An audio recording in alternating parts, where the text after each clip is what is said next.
Hello and welcome to another video or episode, depending on, of course, whether you're watching this on YouTube or listening in your favorite podcast player.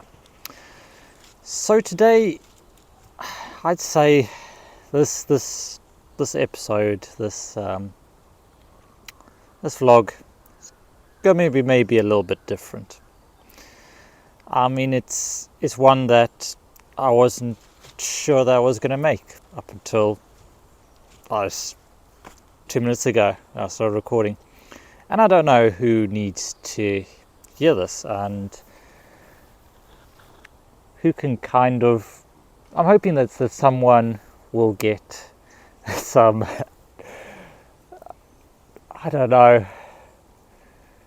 some companionship out of this, that it's not just you when things are tough and don't seem to be going right and you're having a rough time. It happens to all of us, and I definitely don't have everything figured out, and I imagine there's very few people that do. So it's been a bit of a rough couple of weeks, feeling it now.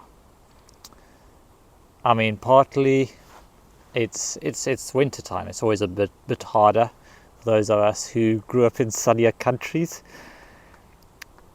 But this morning I did a solid 2 and a bit hours of work on the computer before I even saw the sun, because it was still dark outside, and that's hard. That takes its toll. It's been cold. It's been pretty cool.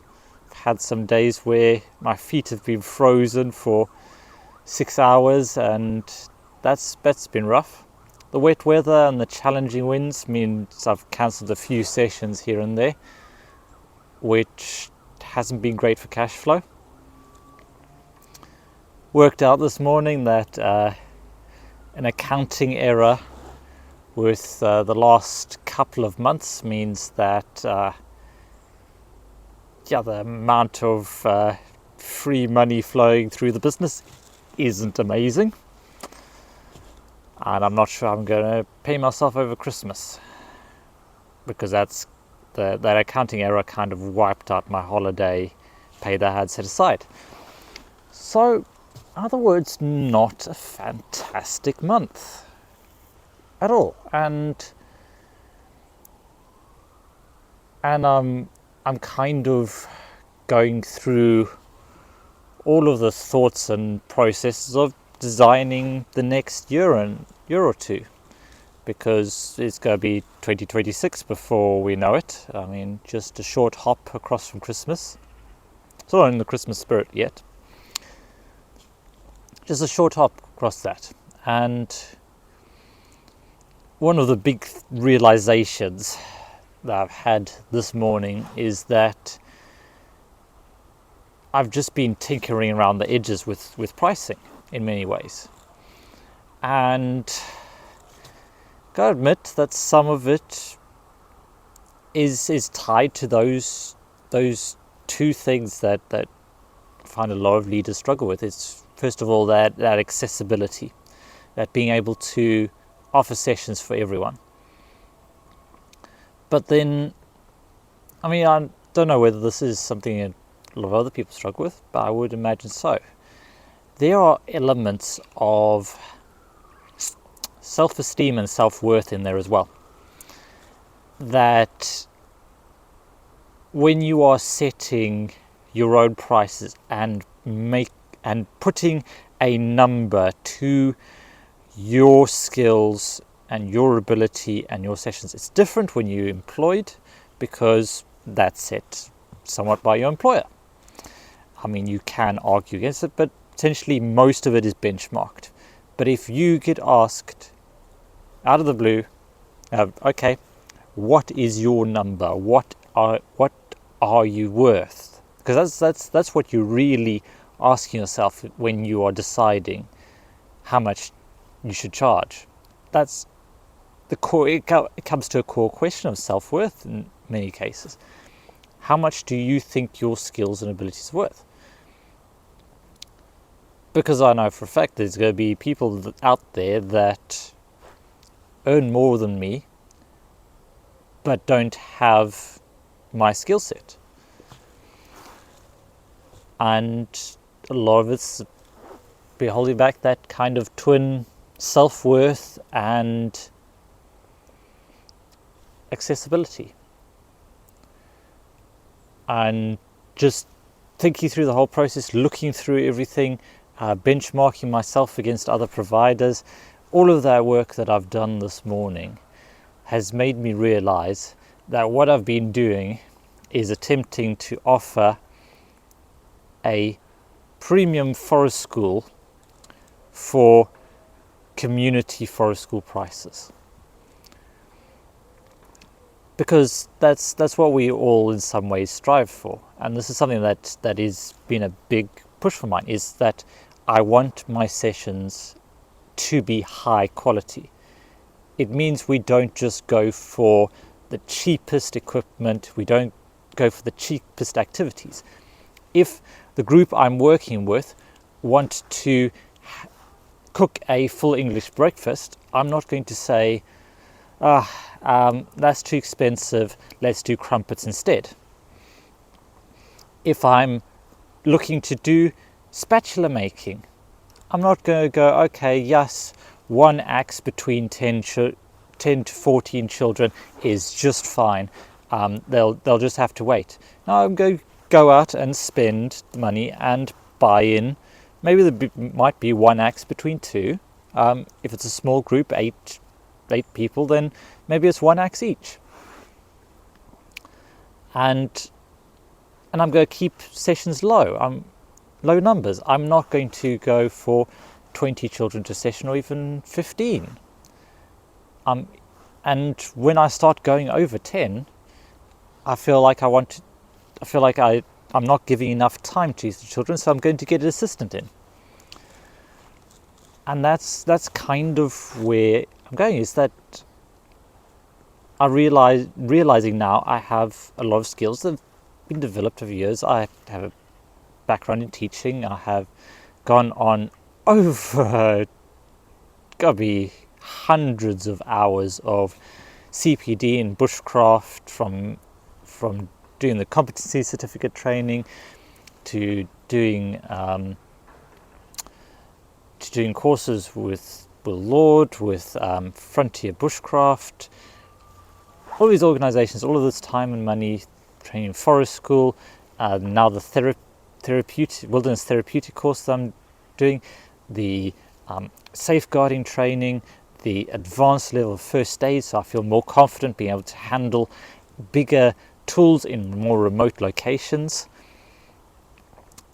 All of that, the bushcraft skill set, in addition to the forest school, in addition to some of the more therapeutic elements that I'm bringing in now,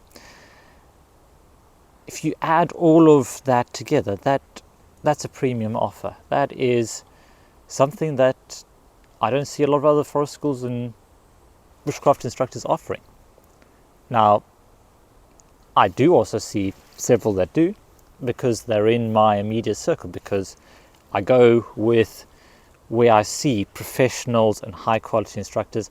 And when I'm going to events that have a strong CPD focus, well, I'm going to meet the top level people there. And to be honest, I'm going to compare myself a bit. So it is those people that I'm comparing myself against, but then at the same time, I'm charging not much more than, well, not taking much more home than I did when I first started out from forest school. And the numbers don't add up. And I realize that the changes I need to make are at their core more about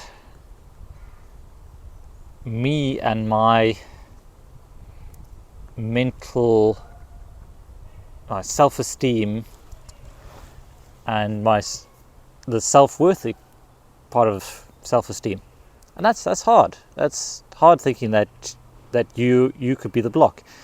And at the same time, I still keep coming back to I want people to come there. I had someone reach out and ask whether they can use childcare vouchers for the sessions, and I've had to say no, I'm not a registered childcare provider. I'm not. It's not a drop-off session for that particular one. So no, and I realise looking at that person is that I can't be fully accessible for them as a forest school, because I'm probably beyond the pricing bracket of someone on standard universal credit.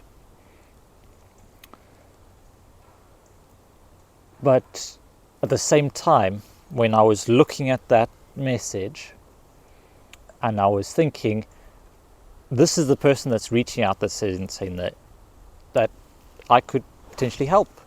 But then that same moment, I looked at the financial realities and going, I can't afford to bring someone on into the forest school, because it's barely working out as it is. So actually, if I was earning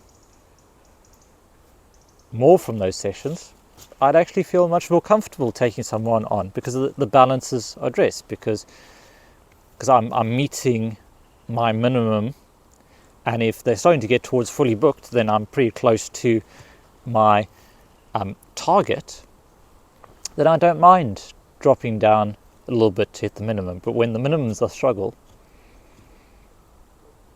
then that's tricky. And I'd love to have the person there, but financially justifiable? I'm not so sure. So I think we've kind of hit two big elements at the moment, which is, first of all, life happens, and none of us are immune to that. There's always stuff going on behind the scenes as well, and that's true in my life as well. I try and keep it business only on here, but within the business, sometimes things go up and down, and I, for a little while this morning, I was staring at the face of a collapsed business, which is someone that makes a lot of videos about getting your pricing right and business strategies and all of that. That's not fantastic. That's not the image I want to portray, but it's the reality, is that I'm struggling along with all of you, and this may well harm my credibility, but I think at the same time there are people who understand where I'm coming from, and that I'm trying to muddle through just as much as all the rest of you.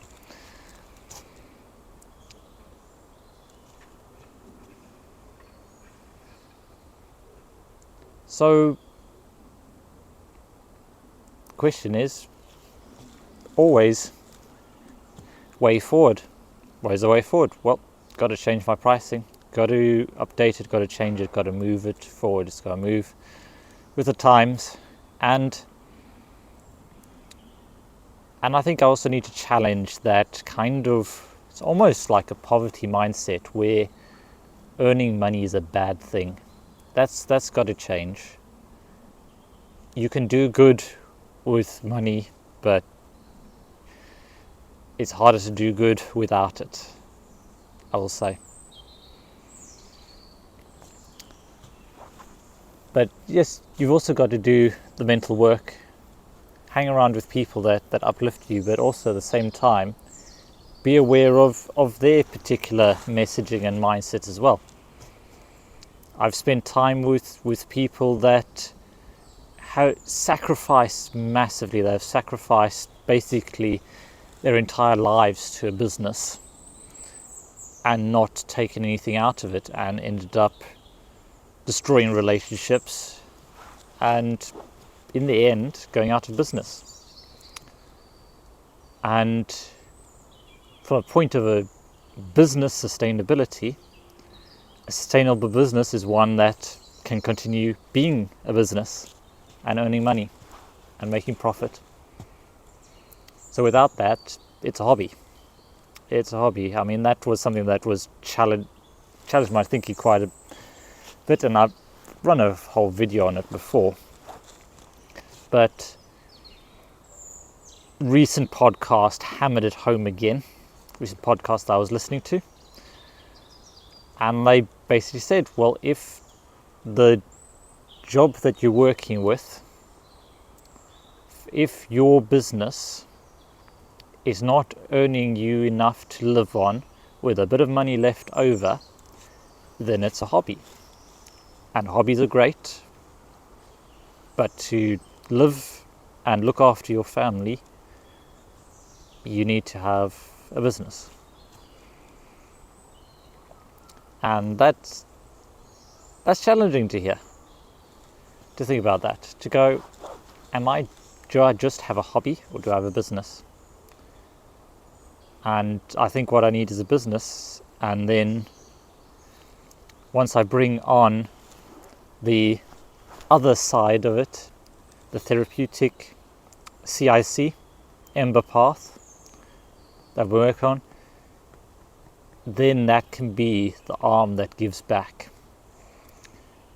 But cliche as it is, there's a reason why it keeps doing the rounds. The cliche, you've got to put on your own oxygen mask first. And I'm feeling that. I'm feeling that if I'm gasping for air, I can't help anyone else. So go challenge much thinking. Got to stay positive as well. Still in business, still going to be here, still going to be making these videos, got a whole lot lined up. But just sometimes, it's hard work. And that's true of anything you do. So if you're in a similar spot to mine, do feel free to reach out. I've shared my email address enough times on this. You can find it easily enough. But reach out, let me know. And if it is something that resonates with you, I'd love to hear where you're at. Because we're probably not far off each other. But if you're in that place, keep on going. I've got a hope that it gets better, and I think I'll gift you that hope as well. And just keep going. And I hope this has provided some source of hope and value for you. That. It's a little bit of a different one. A little bit of a downwards trajectory podcast. But sometimes it's the flow of life. You have highs, you have lows. If you don't fully live in the highs and live in the lows, then you're going to struggle. Just be aware of it and be prepared to move onwards. With that, thank you so much for watching and listening. Remember to make the most of every single day, and I'll catch you all later.